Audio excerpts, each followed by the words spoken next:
Today, we're comparing two apartments in the exact same building in Manhattan's Upper West Side. First up, we've got a one-bedroom apartment for $1,800, and then just a couple flights up in the same building, a three-bedroom for $2,400. One of these is either way more expensive than it should be or way cheaper than it should be. Since this is New York, I'm going with expensive. Let's go see them and find out.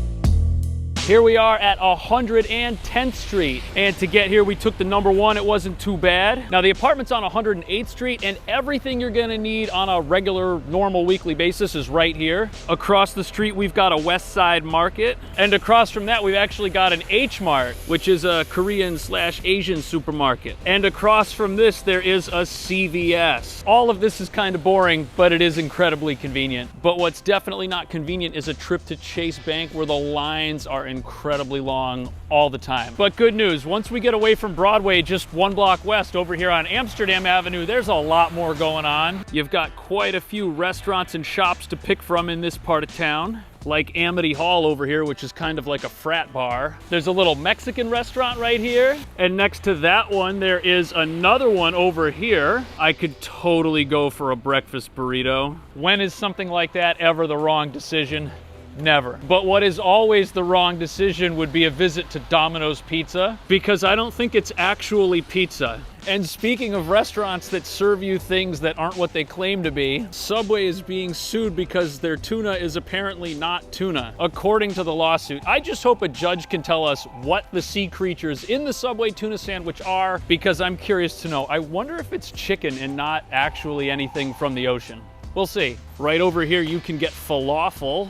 Tropical Sensation. It looks like a restaurant. Let's see what they serve. No menu on the door, but there is a sign. That looks pretty good. But unfortunately, it looks like the perils of outdoor dining have struck. I'm glad no one was underneath that. This here is an Ethiopian spot.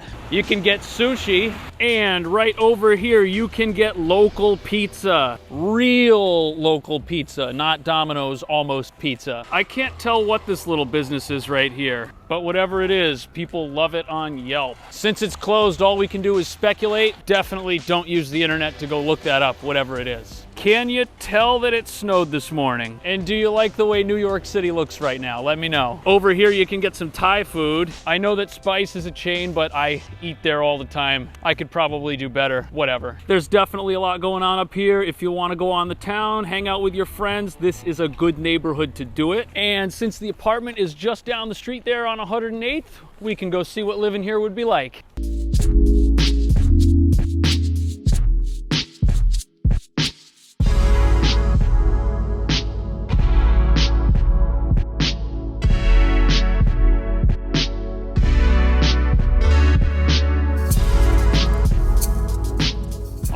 Here we are. Now this is a one-bedroom apartment for $1,800, and look at this layout. You've got the bedroom, the kitchen, and then you've got the living space, with the bathroom being in this room down here. Plus, look at this. Can we get a thumbs up for the details on the ceiling? It's gonna be very interesting to compare this to the three-bedroom apartment upstairs. And if you have fun watching this video, hit the thumbs up and subscribe, because I make between 3 and 6 of these a week, and you'll definitely miss one if you're not. So the front door is right here, kind of in the middle of the apartment, and there's living space here and over here. This area over by the bathroom measures 9 feet 6 inches by 11 feet 3 inches. And then this section over here by the kitchen, across from the door, this measures 10 feet 10 inches by 6 feet 3 inches. The amount of space that we're getting here, I think, is really good for the price point. Put a couch over here, mount a TV on the wall, and then put a coffee table right over here. That would be a great hangout spot. And then over here by where the kitchen is, you could have a dining table. And it might even be possible to put a stool or something over here by the counter. This isn't much of a breakfast bar, but it's definitely workable. Now the kitchen here is really something. First and foremost, we've got laundry machines, so you don't have to leave to get your clothes cleaned. You've got a full-size fridge. There's a microwave and a decent oven for one person. And did you think that this was just an island? Nope. There's a wine fridge, and there's even a little dishwasher right here. This looks like some kind of water thingamajig, probably something that the last renter left here. But there is a sprayer for the sink, that's useful. Now the one downside with this is the cabinet space. You've got a little bit of storage here, and then the rest is up here. And even though I'm 8 feet tall, I can't reach over the fridge and really get to this. Oh, I may have spoken too soon. There's a little closet right here in the wall between the bedroom and the kitchen. You could hang stuff, and there's some storage space. That's definitely useful. The bedroom is right over here facing the street, and it's pretty sunny. We're not ground floor, we're like half a story up. This bedroom is 9 feet 6 inches by 9 feet 7 inches. Best spot for your bed's gonna be over here by the windows, right over there. And if this is where the bed is, you can easily get to the closet. And you could probably get some extra storage against the wall here or over here. How is the closet? Okay, this side has shelves, and the other side over here has spots for you to hang stuff up. That's definitely useful. Next up, we've got the bathroom way down there at the other end of the apartment. This is kind of a long walk, man. If you've really gotta go, you might not make it. As you can see, not a lot of space in here, but there's a window, that's good. We've got a nice big standing shower, but does it open? Here we go.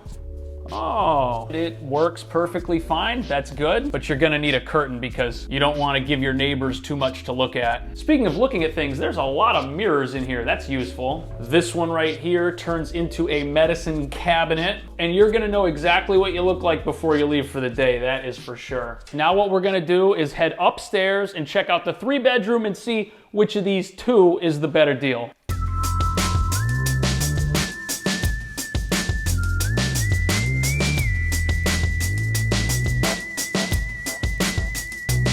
Where does this go? Seems pretty sturdy. There is a deck.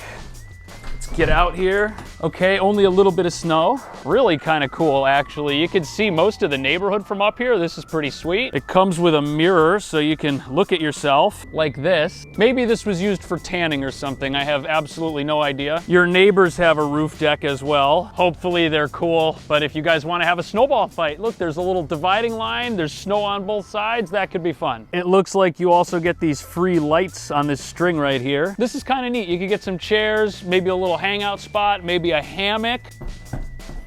Only issue is that that's kind of far down. You're gonna wanna be careful, which is why we're gonna hold the handrail tightly. If you thought that I was gonna run down the stairs as quickly here as I did at the beginning of this video, you're insane. I probably would have died. The kitchen's over here next to the staircase, and I think this is your living room. It measures 7 feet 6 inches by 10 feet 3 inches. But if one of the bedrooms here doesn't have anyone living in it, maybe that could be like a living room and this could be like an eat-in kitchen. The kitchen here's got everything the downstairs place had. You're definitely gonna use it. Anyways, down the hall here, we've got 2 rooms, and this one at the end of the hall looks like the winner. Come on, 2 windows facing the street. That's awesome. We're on the 5th floor, so the view's much better, as you'd expect. The size of this room is 10 feet 5 inches by 7 feet 4 inches. Since there's no closet in here, your bed can go wherever you want, against the wall here or over here. Oh, I was wrong. There is a closet. In fact, this closet looks exactly the same as the closet in the 1-bedroom downstairs, minus the cable wires. I'm sure the landlord's gonna fix this.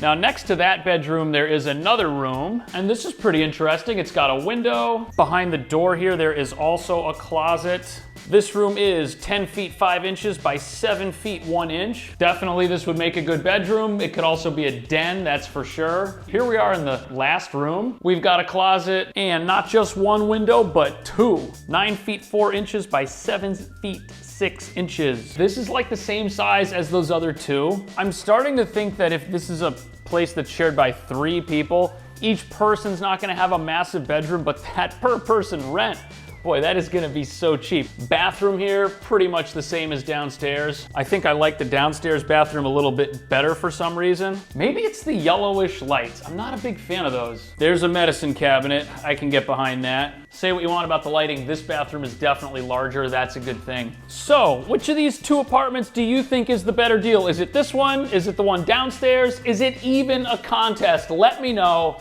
And then check out one of these other apartment tours right here, and I will see you in the next video.